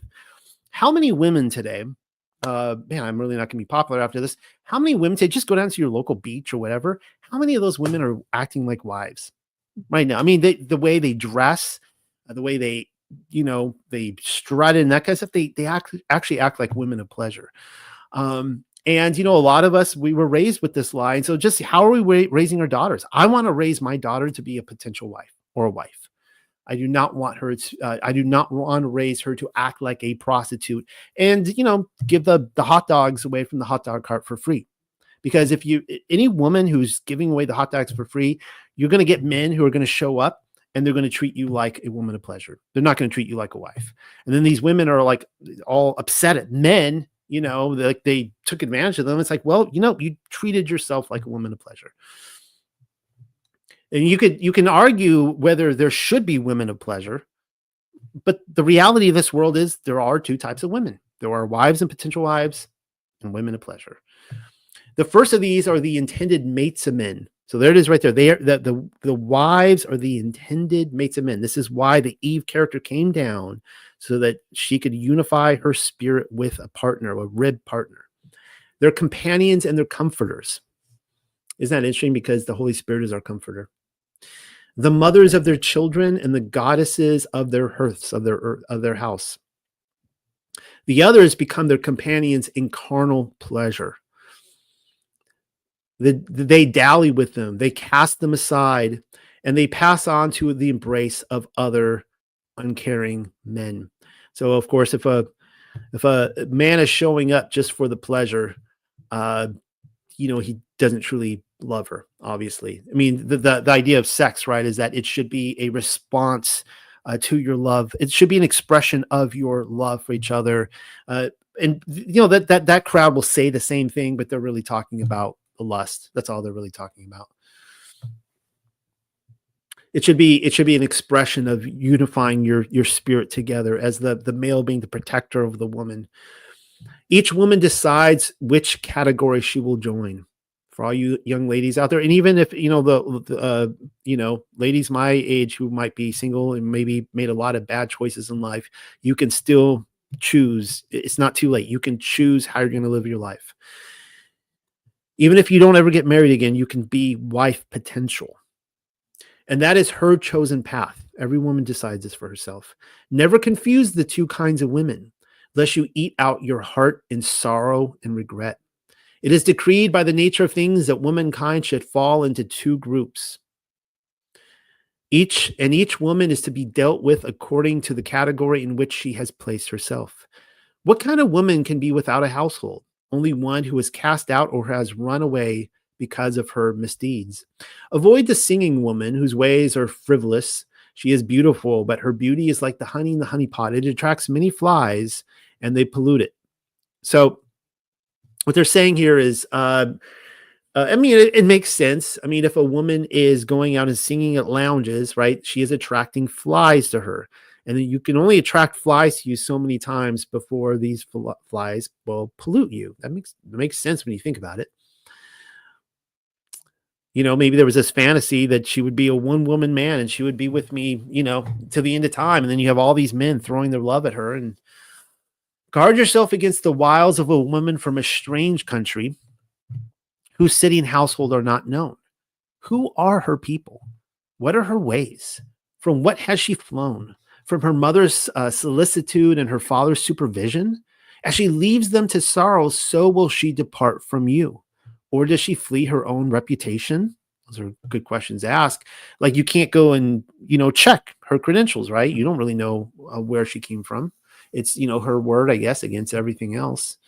When the feelings of a wanton woman, so basically it's like you want to, you know, the trick for women with men and men with women is women, like when you're courting a guy, see how he treats his mom. And men, when you're courting a woman, see how she treats her dad. See how she talks about her dad. If she is disrespectful about her dad, she's probably going to be disrespectful for you. Just saying. This is one of the good reasons to know their family history, if possible, where they come from. When the feelings of a wanton woman are deadened, and as the edge of an axe is deadened by constant use, she ceases to please. She becomes as the wassailing cup passed around many times. Then she flees from the place where she is known and lays her trap among strangers. And he who asks no questions takes her into his household and drains the polluted dregs that remain. Avoid the flattering woman who would beguile you with words. Shun her who repudiates woman's covenant with the creating Allahayam, who casts the treasures of womanhood lightly before men. And I would say this kind of perhaps expresses modern day liberal thinking, or the feminist. She has cast the treasures of womanhood lightly before men. She has no dignity in that higher self, who she truly is. Her hand guides along the path of sorrow. Her embrace leads to the soul's desolation. She shatters the dreams of man. She is a traitor to womankind, the betrayer of womanhood. They don't mince their words in this. By the unclean embrace of the wanton woman, a man may be brought down to destruction. The adulteress lies in wait to suck the happiness of a family. A failure in her own home, she seeks gratification in the ruination of another household. Adulterate the household of no man by lying with a woman thereof. Men do not despise a thief if he steals because he is hungry. But all men despise the adulterer who takes what is not his to vent his own lust. Now, we've kind of lost almost, I mean, nowadays men have been, long before woke culture started castrating men have already been castrated for generations, where these fathers are supposed to be okay with these young men coming in and sleeping with their daughters. And they're just like, well, they're teenagers, they're just growing up, they're experimenting, and they have lost complete sight of this, that this person coming in is stealing from them. And as it says here, and he's not taking food because he's hungry, right? We can forget, like, I get it, dude. You're really hungry. You wanted bread. You took that because you were desperate. I get it. But listen to this again. But all men despise the adulterer who takes what is not his to vent his own lust. If you commit adultery, then, now adultery here, of course, we're specifically talking in this context, I would assume, about a married woman. If you commit adultery, then prepare to flee, for men will arise against you. Nowadays, of course, you know, you get court orders and the men can't do anything, and then they spend the rest of their lives paying for this woman. But that wasn't always so. You commit adultery, you better run, because you're about to get hunted down, bro. Like, it's a serious, serious offense. For if they revile not the adulterer, nor raise their arms against him, then it is a time of the nation's degradation. That explains the Western world today. and all men must look to their own wives. If men fail to punish the adulterer, then they encourage the seduction of their own women. Is that not true? And listen to this. In the land of weaklings, these are men who have long been, again, we talk about the castration of the patriarchy. Like, this has been going on, even though we might have just noticed this in the last 10 years, this has been going on for centuries now. This slow, gradual buildup to the land of weaklings. The adulterer hunts freely for who will oppose him. It isn't because she can give her just consent to be adulterated. There's nothing you can do about it as the husband. It is not written, that which is not punished is condoned. That's absolutely true. He who accepts meekly the seduction of a woman of his household is a weakling and a coward. So this isn't speaking of men in a good light right now. And unworthy of the mantle of manhood. Unfortunately, if you were to actually carry this to its to your rights, to this day, you would go to prison for it, right? You're protecting your household and you go to prison for it. He who turns his face and sees not the seduction of another's wife encourages the adulterers and establishes their place among the people. All men who are men are jealous of the sanctity of their hearth and home, right? And we hear this with Allahayam, our God. He is a jealous Allahayam, right? He hates the fact that Yasharel and Judah is whoring after other gods. He is jealous, and we should be too. And the righteous wrath of a wronged husband shall overwhelm the guilty ones. His is the day of vengeance, and no gift shall appease him. And this is why in the Bible they set up sanctuary cities, for this very reason.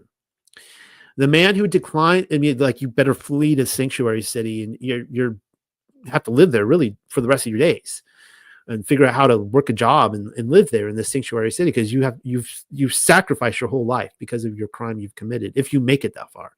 The man who declines to strike a blow in defense of his home and honor is a weakling and coward. Men turn from him in disgust, or he sickens their stomachs, while women despise him. Again, and I started out talking about, like, one thing that came out in the last election cycle is when all these feminist women were saying, because of toxic masculinity, because they voted for the other party, these alpha males, that they are no longer sleeping with men. And you have all these beta men going like, wait a second here. I was like, I'm a feminist like you. And they're like, yeah, you don't count. We're not attracted to you. They're actually attracted to a certain type of men, even though they may have felt hurt, unfortunately, with daddy or whatever. It's tragic. They've been hurt in life. And, we see the breakup of the family home. That's what's creating all this problem, this drama. But they actually despise the weakling men all the same. He who suffers in defending the sanctity of womanhood suffers in the cause of Allahayam, who made woman the guardian of the portal of life. So that's the thing, right? We need to defend the sanctity of womanhood. I'll say this right here. I mentioned earlier double standard. The fact of the matter is, double standards is a reality. Men and women are different. And I was having this discussion recently and talking about like movies. And we have grown up with this idea that, the husband and wife are just supposed to sit down together and watch the same movies. And it frustrates women, because men are like attracted to watch these war films. Men think in a certain way as warriors, and we want to think through these storylines and these situations, and how would we deal within this? We're just geared that way to think about justice issues and vengeance. And women are watching this stuff going, I don't want to watch this violence, whatever, fill in the blank. And there's all this friction.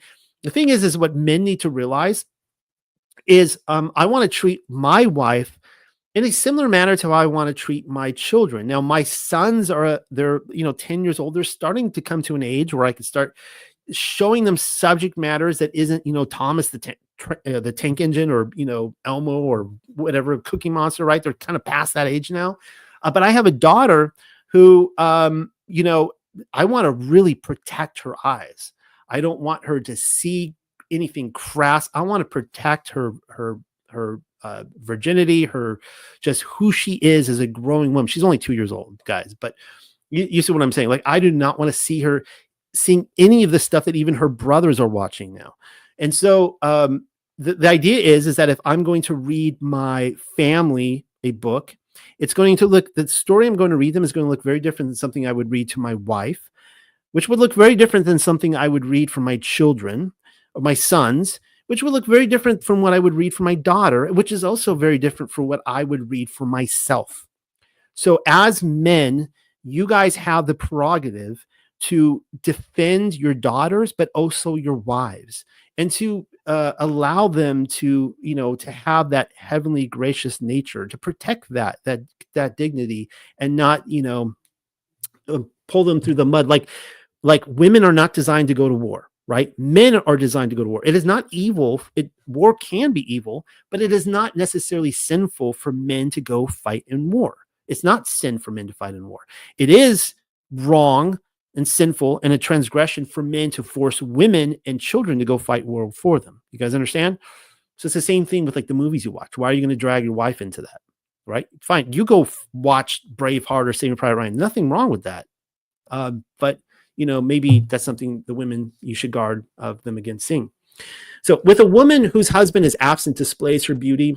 When a woman whose husband is absent displays her beauty and encourages your visit, when she arranges that there be no witnesses and prepares her net for you, then is the hour of your manhood's trial.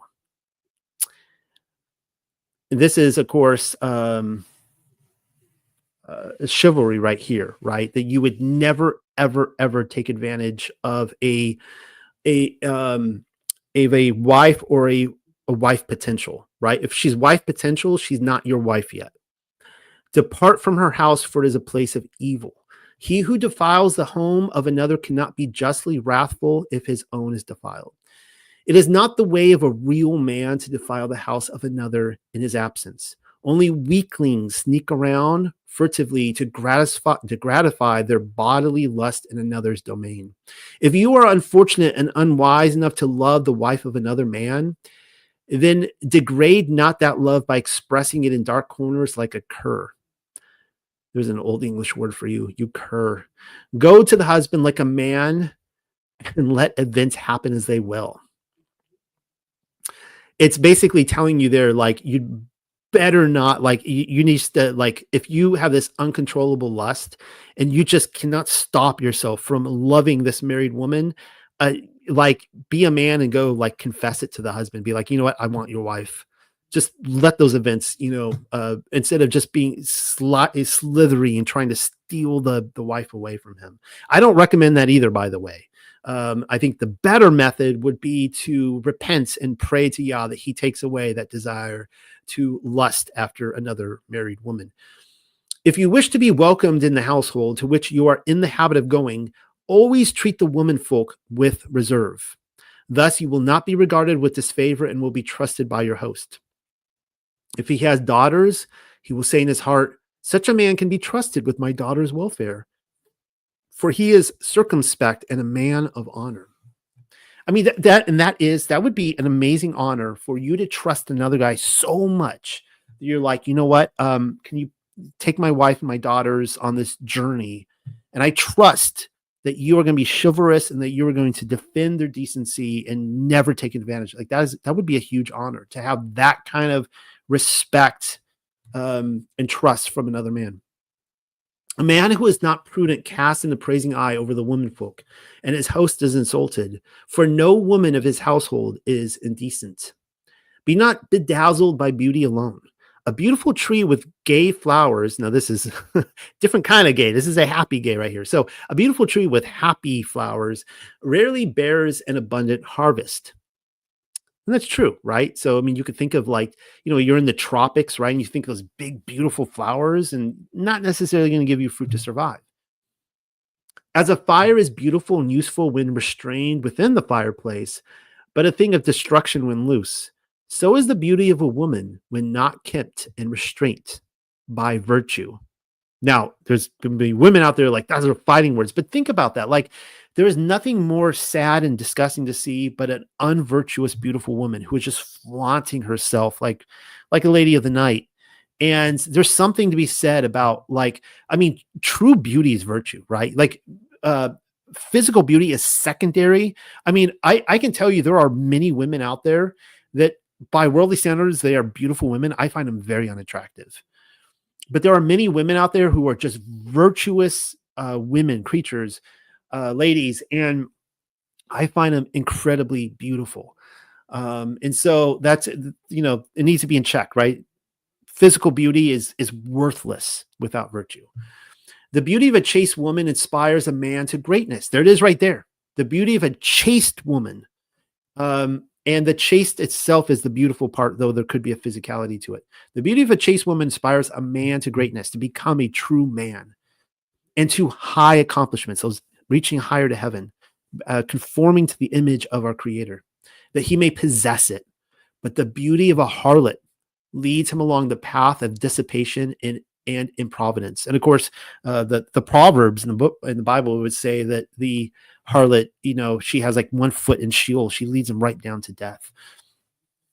Men will strive and attain great things to satisfy their desire, but will cease their efforts if it be cast at their feet.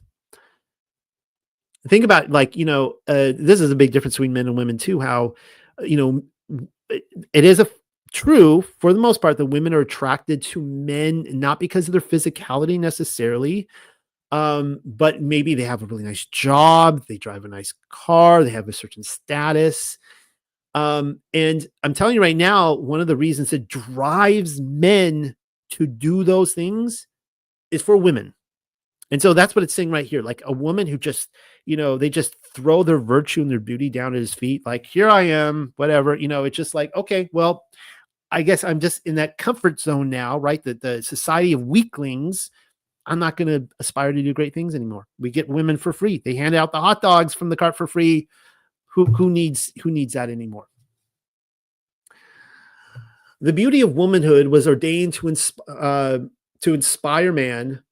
In all things, it is his greatest incentive to achievement. Therefore, a woman's secrets are not to be lightly attained. The evil of the harlot is that she counters the inspiration of womanhood. Her wickedness is in her cheapness. The pleasure of a harlot are of the body and exist only for the moment, to pass into nothingness like a dream. What have you given? For it is the loss of men. I mean, that's the thing about sex, right? Like in marriage, it's like, you know, of course, sex at any time, it's passing, right? You have these desires and these urges, and then you have intercourse, and then it's like, okay, it's done. We're just moving on with life. And there's that emptiness afterwards, but not so in the context of a man and woman who are partners and loving each other, where that is an expression of something that already exists and will continue to exist afterwards. Therefore, you don't feel that emptiness afterwards. You don't feel the shame afterwards. The vigor of manhood that bears man along the path of great things may be also a weapon in the hands of evil, but the weapon remains sheathed until placed in the hands of a wanton woman. The harlot sets her trap. The toils of the net are soft and supple. The weakling is caught easily, and even better men are caught by deceit. The soul of man is bruised, and the power of womanhood is weakened. So they both lose. The bait of a wanton woman may be seen from afar. It is attractive and alluring. The hook is well hidden. Her glance is bold. She seeks the attentions of men and spreads out her temptations. Her allurements are well displayed, for she has not had, has she not had much experience? Ouch. She's had many men. But this is, it just sounds like the Proverbs right here. Her limbs are soft and shapely, her attire loose and inviting. Her eyes speak silently of furtive pleasures. Her bosom invites the caress of lust. Her smile softens the heart, and her tongue kindles the fires of desire. The smoothness of her tongue overcomes reserve, and her soft manner closes the eyes of, I'm guessing, wisdom right there. She is familiar with the ways and weaknesses of men and well practiced in the gratification of their bodies. She anticipates success, for her victims are not few. She satisfies the lustful desires of the body. Basically saying, not to sound vulgar, but a whore is a whore, right? They've been around. They know what men want. They know how to get it. She satisfies the lustful desires of the body, but how does she serve the spirit? What does she do with a man's highest dreams of womanhood? Fly from her allurements and close your ears to her words of false endearments. They are well worn from practice on many. I mean, wow. I mean, think about that. Like all the ways she's complimenting you, it's because she's practiced on so many other guys and she knows what the guys want to hear. She doesn't mean any of it. If you give heed to her languishing glances or listen to the soft words that fall from her lips, if you yield yourself to the warm embrace of her arms, then you sacrifice your manhood at the altar of lust. So they would say here, a lustful culture is a civilization of weak men. If she binds you as well as with a spell, when your eyes become open, you will know the meaning of shame. Remember now with Adam and Eve, they were naked and felt no shame until they were naked and they felt shame. Poverty and slothfulness follow in the train of the wanton. Misery and remorse will be your lot. Your manliness will be sapped by dissipation in your body, pampered by luxury, and softened by sloth, describing Western civilization today, will become enfeebled. Your limbs will weaken and your health depart. The glow of strength and the joy of living will be gone. There will be no tender arms to hold you with compassion or eyes to regard you tenderly, none to listen to your griefs with understanding, for you have chosen the path of the fornicator. Gentle women will withdraw from your presence. It makes sense, right? I mean, obviously, like a certain type of man who has been corrupted, who acts very crass and stuff, he's going to have an kind of an equal woman in his midst. He's not going to have a gentle woman, a gracious, graceful woman, a wife material, and not is to be wrung from the heart of a wanton, for only her body is soft. Therefore, be wise in your dealings with women. And to be wise is to be prudent and strong. Reject that which is cast before you, for it will be shared with many men. That means if the woman is easy, if they're making it too easy on you, then they've made it easy on other men too. Not wife material. A woman should have that kind of modesty and dignity, be like, yeah, I'm not just giving this to you. You've got to earn it as a provider, as a protector. Seek only that which is desirable in its near unattainability, for it will be yours alone. Be wise and avoid the sweet enticements of the wanton and the lustful inducements of the harlot, and allow not your heart to be trapped by enchanting mirages of love. The woman who is cheap will receive many offers of silver, but none of gold. Wow. I will say this too. And, I don't mean this I have a tattoo, just so you know. So I don't want to sound like a hypocrite. I am speaking to you as someone who, when I was 18, I got a tattoo. The ichthys fish, if you want to know, which is kind of awesome. Age of Pisces, things that I didn't even realize back then. But anyways, kind of like everyone's getting tattoos nowadays. And I just want to point this out. Maybe I could help pause that. Maybe someone out there is going to hear this and go like, maybe I shouldn't get more tattoos. Maybe you haven't gotten a tattoo yet and be like, okay, I want to think about this. I'll think about this with cars. Okay. Let's use the analogy. Let's say a man or a woman, it could be a man too. A woman is a car.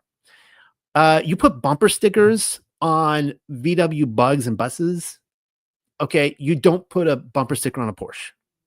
So how you value yourself and your body I think is going to depend a large part on, what kind of bumper stickers you put on your body. I think, and I'm really grateful for my wife.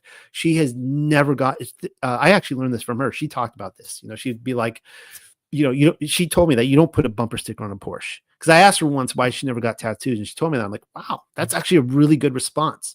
I love that about her. And, just think about that. How you cherish your own temple, your own body. How much value do you put on it? Man has many chisels wherewith to fashion the form of his immortal soul, and among them none is so sharp as the hard chisel of desire. Now, remember, the Colburn is really big on the. They will say that physical beauty is secondary because you can't choose what you physically look like. Now, to some degree, you can, right? You can keep in shape and that kind of stuff. But uh, what you can choose is how your soul looks like, how you chisel that soul when you enter eternity. That you have full choice on. And that is going to be what is beautiful. The physicality part will be just like so elementary at that point. And a lot of people are going to enter eternity with very ugly souls.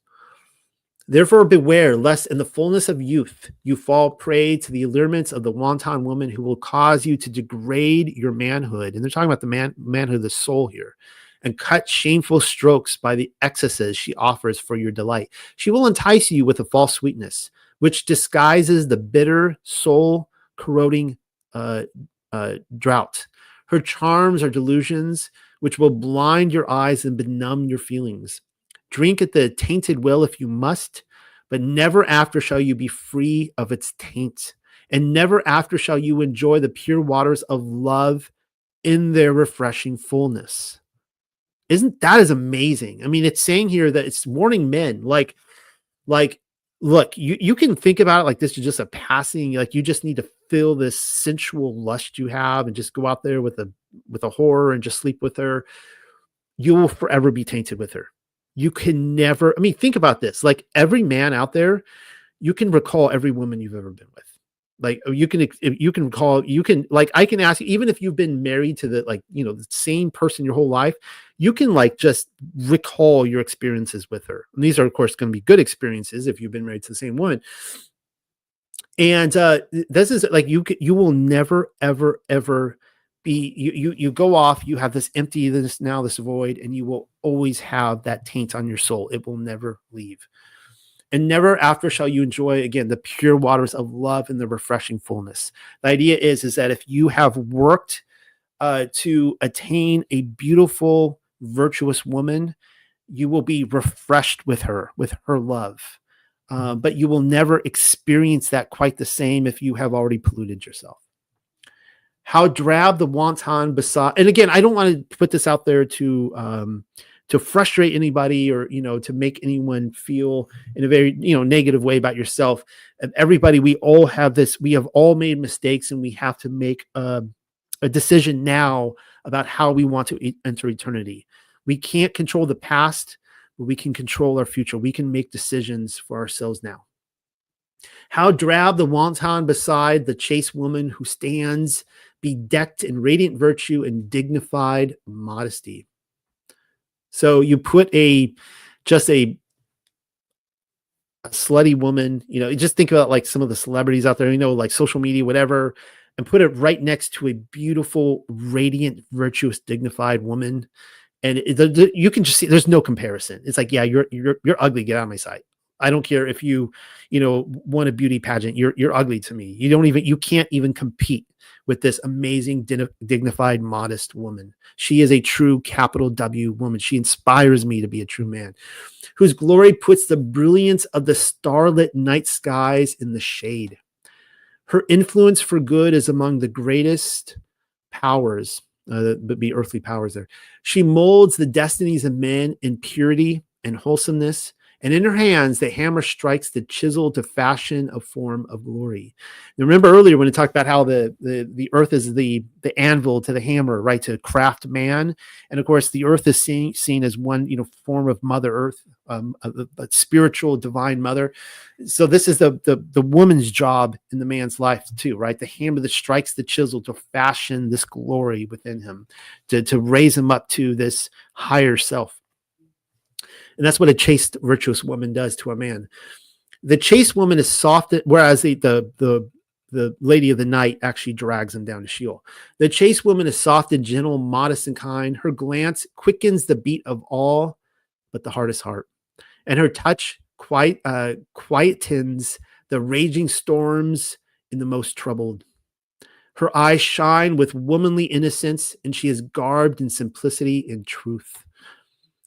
Her exclusive kisses are sweet as the fresh-plucked, dew-cooled grape. Now we're getting in the Song of Songs territory right here. And the breath from her lips is as a warmly soft, perfumed breeze. Close the doors of your spirit against the destructive assaults of deforming passions and open your heart to the tenderness of love. Its pure, gentle flame shall inspire the soul to sublime heights of glory and softly mold it into a magnificent form of perfection. That's interesting. They use the word flame there, like soul flame or twin flame. That's really interesting. All right. Choosing a wife. For all of you who've ever wondered, how do you choose a wife? I will say this. When I was 16 years old, and I was right in the midst of the battlefield of puberty. I mean, being a teenager is rough, right? Especially in today's environment. And a very wise older man told me, and I will never forget his advice. I kept it with the fear of God to the day I married. He said,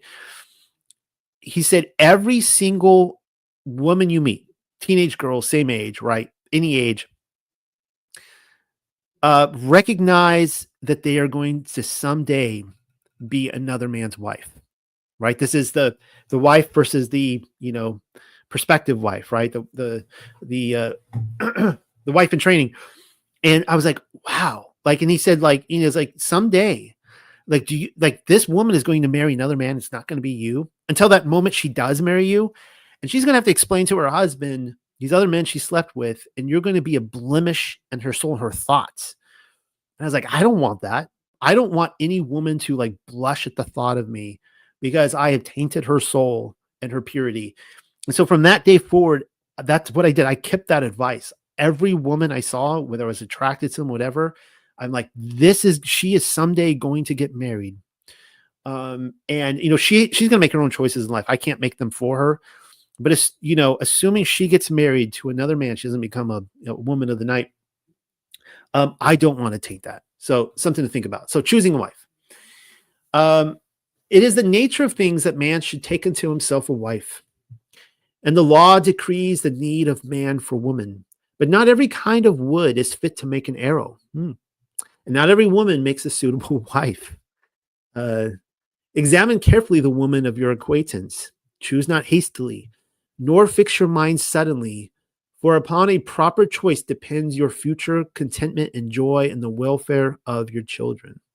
Choose not according to face and form alone, for these will pass. Though fairness of face and proportion of figure are not to be disregarded, right? You don't have to close your eyes and be like, I'm just going to go after the most unattractive, you want to be attracted to them, right? Like you don't want to live your life with someone you are not attracted with. So you can't disregard your, everybody has their own kind of physical preferences. Observe your chosen one and consider her in your solitude. If her mind is overoccupied with dress and adornment, if she laughs too much and talks too loud, if she has a roving foot for pleasure and a bold eye for men, if her manner is crude and her tongue inclined towards lewdness, this is why you want to protect your woman and your daughters, your women of your household from these things. And then though her beauty were as that of the sun disk itself and her form shaped to perfection, turn from her path and set your heart against her charms. Dismiss from your mind the alluring phantoms of the imagination. Let me talk about laughing too much, because some of you might be like, huh? Like, what do you mean laughing too much? It's kind of interesting that some of I was watching a video just recently on some of the comedians who are so tired of woke culture. They're just kind of coming out and saying something, some like veterans, and they're like they have actually, they're stating like women are not intended to be funny. They're not supposed to be funny. And I know that this is like super insulting, but they're like, look at this from they would say an evolutionary perspective. Why do men act funny? To get the woman's attention. Man has gone out of his way to attract a woman. And of course, a woman is looking for certain aspects in a man, right? To be an umbrella covering over her, right? She wants to feel safe with the man. But this is why men have typically historically tried to be funny, right? We could joke about how, we show like memes to girls to make them laugh, to impress them, right? We come up with memes or whatever. And so that's the thing. It's like, why, is it a woman's place? I know I'm going to get it, hated for this, get some mail, but is it is that what women want? Do women want to go out there and be funny? Like, what are you trying to impress? Because men aren't interested in that. So who are you trying to impress at this point? Maybe not husband material. Maybe you're not trying to impress husband material. Your body may incline towards her, but it drags you towards sorrow. If her body calls and your heart says nay, then flee from her presence and see her no more. Remember how like Joseph literally fled, right? The heart, like just run. The heart of a wise man chooses his wife, but the wife of a weakling and fool is chosen by his body. When you find a maiden who can be your reasonable companion, who possesses a loyal and steadfast heart, sensitivity of spirit, pity and gentleness, delicacy of mind, softness of manner, who is intelligent and joyous, and with all this has a lively spirit, gather her to your arms, for she is worthy indeed to be your wife. She will be prudent and temperate and a fitting mother for your children. And above all, you will have a treasure beyond price. This is something too that I think a lot of people entering marriages, they actually don't think, like men. How many men, I wonder, are choosing you could say girlfriend, I guess, but a wife on the basis of like, I want to make her the mother of my children. Like I see her as mother material, because you see all these couples now and they'll go a decade, 2 decades without kids, right? They don't want children. Like the men do not see the woman they're with as mother material. Maybe the woman doesn't see the man as father material. Who knows? It's sad. And the purpose of man and woman coming together is to be little creators, to not just live in the sensual lust with birth control, but actually to take part in natural law and allow children to be born through the placing of their seed. He who chooses a good mother for his children will find contentment and joy with his wife. That is 100% true. Judge not your chosen by your own opinions alone. Good advice. For your eyes are clouded and your judgment confused, because, love blinds, right? Judge her by the opinions of other men. And this is why it's so important, why they said earlier, do not marry a foreign woman, meaning like you don't know what her history is. She fled from her country. Why? Is she sought by them as a wife? Or is she one whom men follow for their pleasure? This is something that many women who kind of bought into the lie of Sex in the City, they watch the TV shows like Friends and Sex in the City and Seinfeld in the 90s, and they glamorize this idea of growing into their 40s and 50s, and they were just going to date different men. And then they're all like, where did all the good men go? Well, the good men actually found a wife pretty early on, and now you're just with the men that are not husband material, or contrarily, you're not wife material. The greatest gift that life can bestow upon a man is a good wife. And that was the gift that was given to Adam, remember, right? The wife that came down from heaven. Therefore, be diligent and prudent in your search, for a good wife is not gathered by the wayside. Go out of your way to find a good wife. Out of your way. Look hard for her and fight for her. And like it said, like if she is being sought by other men, for wife material, then you've got it's competition, right? This is why men compete. This is why men do what they do, so they can get the woman's gaze. In your search for a fitting wife, you will have many competitors. For though the divisions of men and women are nearly equal, meaning, there's about 50-50 men and women, many are the women who are unsuitable. So there's like of the 50-50 divide, how many, especially in this culture in the Western world today, how many of that 50-50 divide are those suitable women for wives? Of course, you could say the same thing about the weakling men today as well. Be diligent, lest to your sorrow you find none left to choose from, but those whom other men have passed over. And I just talked about the live Sex in the City. Same thing. None but the fool takes to wife the common woman, for she has her price and is available to all. Nor the weak woman, for she can be taken by any man. And being strong-willed, guys, that's not a negative thing. Like people are like, oh, I have a strong-willed child. Awesome. Because a strong-willed person, if you harness that, if you train them properly, they could be a very success. Like they can guard, like guard the commands. They can guard their own, their virtues. They can be very successful in life. A strong-willed person. A strong-willed person can be a miserable person to be around, or a very pleasant, pleasing person to be around. Yes, these two are as their attractions wane, will seek a husband for their old age, and lacking the attractiveness of virtue will set their trap for the unwary. They will find their prey among weaklings who care not about their wife's virtue, for they take secret pleasure in their own humiliation and debasement. And I've seen marriages break up this way. No man is more generous than he who marries a common woman, for he shares her with the multitude. He's a very generous man. When you find a good woman, cherish her as your greatest treasure, lest your kindness and consideration take possession of her heart. She is the mistress in your home, so treat her with respect, that the servants shall obey her, and the stranger treat her with diffidence. If a man treats not his wife with respect, can he take offense with other men observing this treat likewise?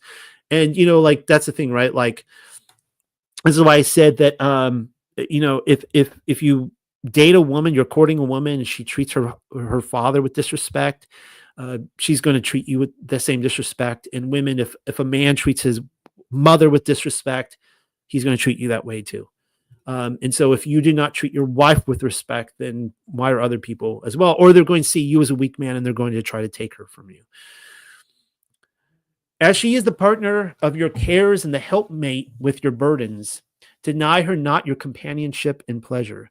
Be faithful and constant to her, for she is the mother of your children. He who drinks water from his own fountain knows it to be clean. He who draws water from his own well knows it to be pure. In times of affliction and pain, when your wife suffers in sickness or travail, soothe her with tender words and gentle countenance.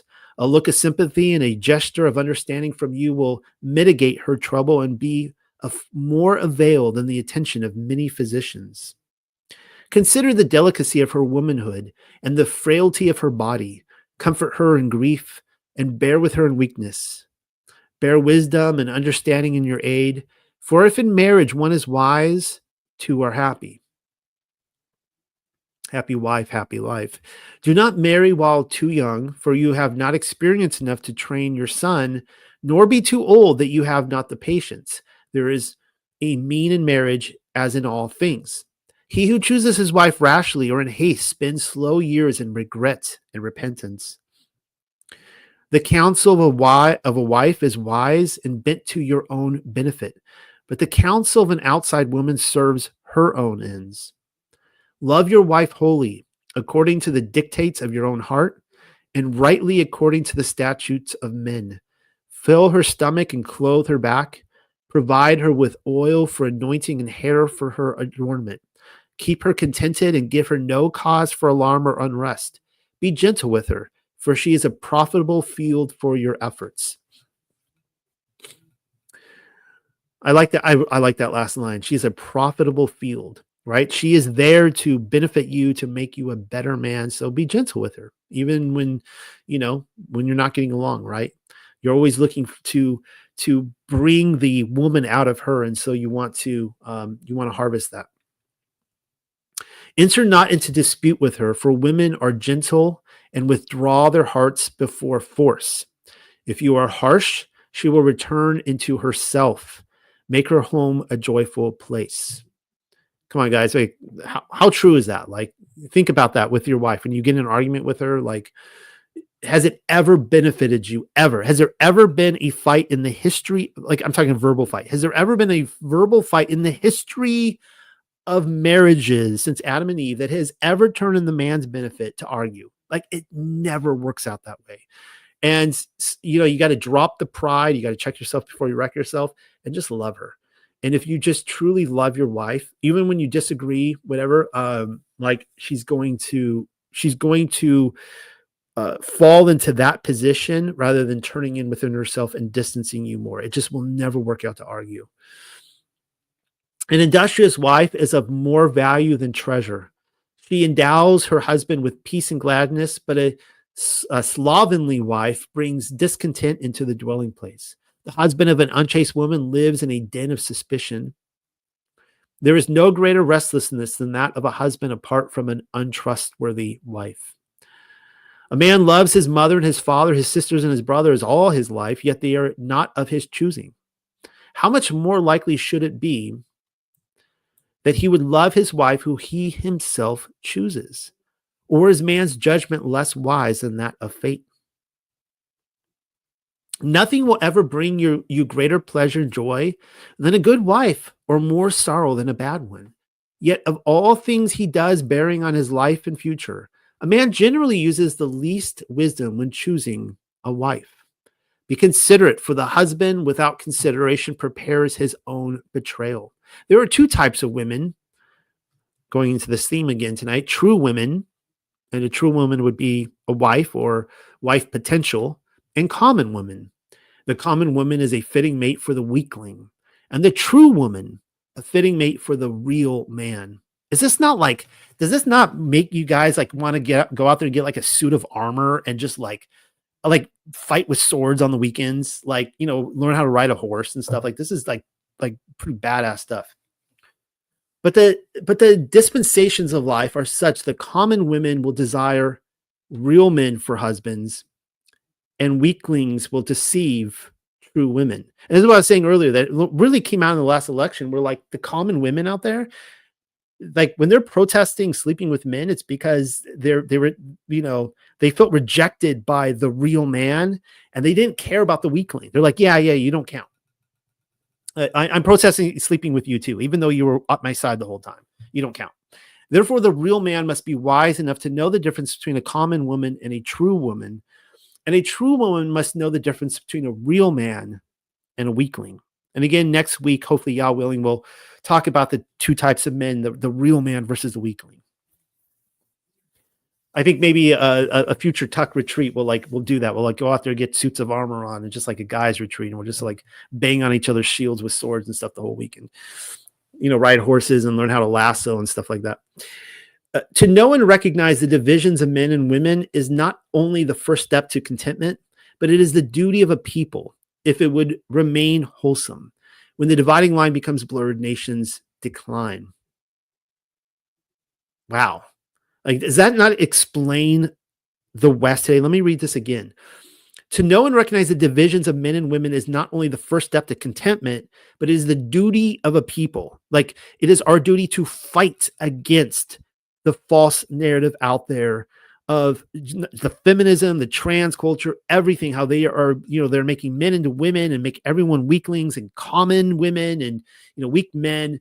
If it would remain wholesome, when the dividing line becomes blurred, we no longer can define this stuff anymore, the nations decline. And that's what is happening to the West.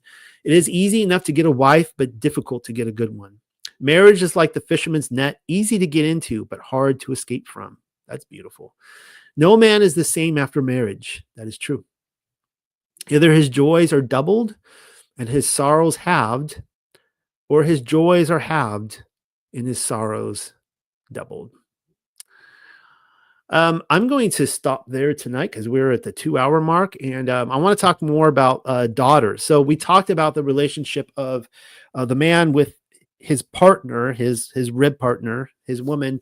And then next week, I want to get into men, the weakling versus the true man. But I also want to talk about the relationship with fathers with his daughter. I remember I said that, you know, they're all a little bit different. They're not all the same. And I hope you guys enjoyed that. Yeah, we'll do this again. Love you guys. Good night, everybody. If you had the power to go back in time and choose to give into a ministry that would effectively change the way the world sees an idea, would you do it? I think the answer is yes. Well, you don't have to go back in time. What you can do is right now, you can click the link below and give to the Paleo-Hebrew translation effort. What is this? Well, Paleo-Hebrew is the ancient form of Hebrew. When you write Hebrew out, you build it. If I said H2O, you know that I mean water. That's what building a language is. Japanese, Chinese, Korean, they all have this idea. Even Paleo Babylonian, the Paleo-Egyptian, the hieroglyphics, petroglyphs. They have this idea that when you put a certain group of pictures together, it means a word. That's what Paleo-Hebrew was. That's what Paleo-Hebrew is. Pamela Glasgow is changing the way that we view the scriptures. You can help. You can go ahead and click the link below and find out how you can change your life, your study of the Bible, your children's life, your children's children, and everybody who, the whole world, man, the whole world can benefit greatly from this. And you can have the power to help right now. All you got to do is click it and give. And it's good to give. What does the Bible say? James says, what is good religion? That I defile not myself with the world, then I give to the widows and the orphans. Well, we're working on number one. Sorry, number two. Well, both, actually. We're working on not defiling ourselves, so hopefully you're working on that too. I'm working on that. But we can give to the widows. And the widows, she's right there. And she's doing a work for you, for us, for the whole world. And we have the power to effectively change the paradigm of how we've seen the scriptures from time immemorial to tomorrow. So do that. All right, be blessed and not stressed.